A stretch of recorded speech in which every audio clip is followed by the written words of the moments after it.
नमस्कार दोस्तों, supreme court के मुख्य न्यायाधीश के जरिए एक ऐसी टिप्पणी की गई है, एक ऐसे मामले की सुनवाई करते हुए कि अच्छों की दोस्तों इस वक्त बोलती बंद हो जाएगी। 50,000 नौकरियां दे के थोड़े सामने खड़ा जी, 50,000 नौकरियां हो गई। भगवंत मान जी की जो नई सरकार है ये नई जॉब्स देने में बहुत अव्वल है। ਮੈਨੂੰ ਇਹ ਨੌਕਰੀ ਪੂਰੀ ਮੈਰਿਟ ਦੇ ਆਧਾਰ ਤੇ ਮਿਲੀ ਹੈ, ਕੋਈ ਸਿਫਾਰਿਸ਼ ਨਹੀਂ ਹੋਈ, ਕੰਮ ਪੂਰੇ ਪਾਰਦਰਸ਼ੀ ਢੰਗ ਦੇ ਨਾਲ ਹੋਇਆ। ਪੰਜਾਬ ਸਰਕਾਰ ਦਾ ਬਹੁਤ ਧੰਨਵਾਦ ਕਰਦਾ ਜਿਨ੍ਹਾਂ ਨੇ ਸਾਨੂੰ ਓਪਰਚੁਨਿਟੀ ਲਿਆ ਕੇ ਦਿੱਤੀ। मैकेनिकल इंजीनियर्स ਨੂੰ भी रिक्रूट किया। अब तक 50,000 से अधिक सरकारी नौकरियां युवाओं को प्रदान की जा चुकी हैं। ये है नया पंजाब, ये है रंगला पंजाब। जी हाँ, अच्छों की बोलती बंद हो जाएगी। जो बात बात पर कागज दिखाने की बात करते हैं उनको लेकर सीजीआई के जरिए किस तरीके से बयान सामने आया है, ये सबसे ज्यादा इस वक्त इंपॉर्टेंट है।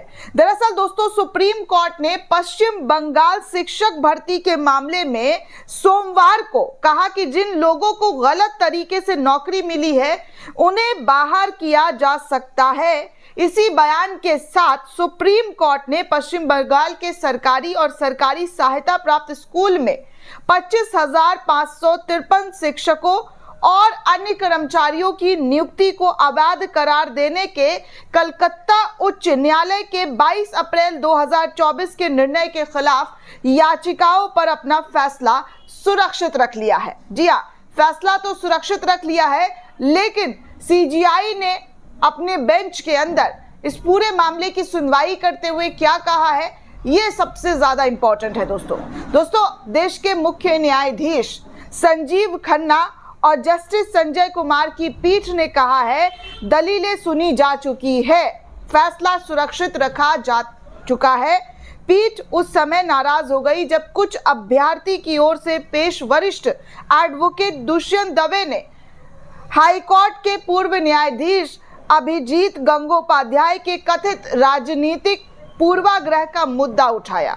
जस्टिस गंगोपाध्याय ने उच्च न्यायालय का हिस्सा रहते हुए कथित भर्ती घोटाले की सीबीआई जांच का आदेश दिया था। दवे ने कहा कि यह तथ्य है कि उक्त जस्टिस गंगा उपाध्याय ने कुछ राजनीतिक निर्णय लिया था। जब प्रधान न्यायाधीश ने दवे को उच्च न्यायालय के पूर्व न्यायाधीश के खिलाफ दलील देने से रोकने की कोशिश की तो उन्होंने कहा कि ये न्यायपालिका के लिए अरुचिकर है।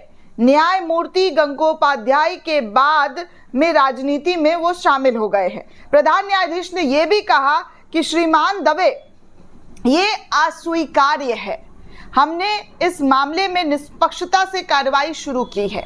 न्यायमूर्ति खन्ना ने कहा कि हम राजनीतिक चर्चा में नहीं बल्कि सबूतों में जा रहे हैं। भारत में कानून ये है कि अवैध रूप से एकत्रित किए गए सबूत भी स्वीकार्य हैं। इस तरीके की बातें सुप्रीम कोर्ट के न्यायाधीश के जरिए कही गई। पीठ ने उच्च न्यायालय के फैसले के विरुद्ध 124 याचिका पर सुनवाई की, जिनमें पश्चिम बंगाल सरकार द्वारा दायर की गई याचिका है। दोनों पक्षों के प्रतिनिधित्व करते हुए मुकुल रोहतगी, रंजीत कुमार, अभिषेक मनु सिंघवी, दवे, दुष्यंत दवे, दोस्तों पीएस पटवालिया, राकेश द्विवेदी, मनिंदर सिंह, श्याम दीवान, प्रशांत भूषण, मीनाक्षी अरोड़ा और करुणा नंदी समेत वरिष्ठ वकीलों ने इस मामले पर सुप्रीम कोर्ट के अंदर पुरजोर बहस की। प्रधान न्यायाधीश ने इस पूरे मामले की जांच करने वाले सीबीआई और पश्चिम बंगाल कर्मचारी चयन समिति के वकीलों से उन व्यक्तियों का आंकड़ा मांगा जिन्हें गलत तरीके से नियुक्ति मिली है। कलकत्ता उच्च न्यायालय के आदेश पर सीबीआई ने इस पूरे मामले की जांच की और अपने हाथों में इस पूरी प्रक्रिया को जो है ले ली थी। उच्च न्यायालय ने ओएमआर शीट में छेड़छाड़ और रैंक जिपिंग जैसी अनियमितताओं का हवाला देते हुए पश्चिम बंगाल के सरकारी और सरकारी सहायता प्राप्त स्कूलों में 25,753 शिक्षकों और गैर शिक्षण कर्मचारियों की नियुक्तियों को अमान्य करार दिया था।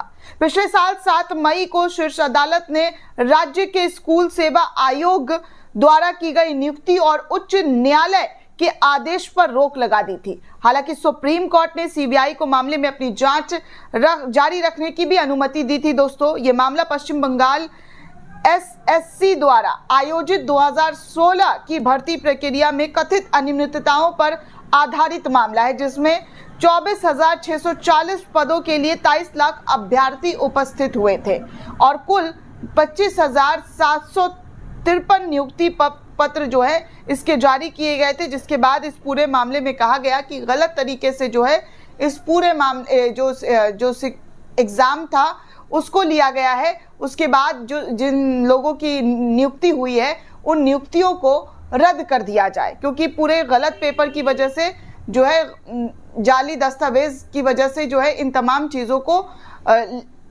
लाया गया था और इसकी नियुक्ति हुई थी। जिसके बाद ये मामला सुप्रीम कोर्ट पहुंचा और सुप्रीम कोर्ट ने इस पूरे मामले की सुनवाई करते हुए फैसला सुरक्षित रख लिया है।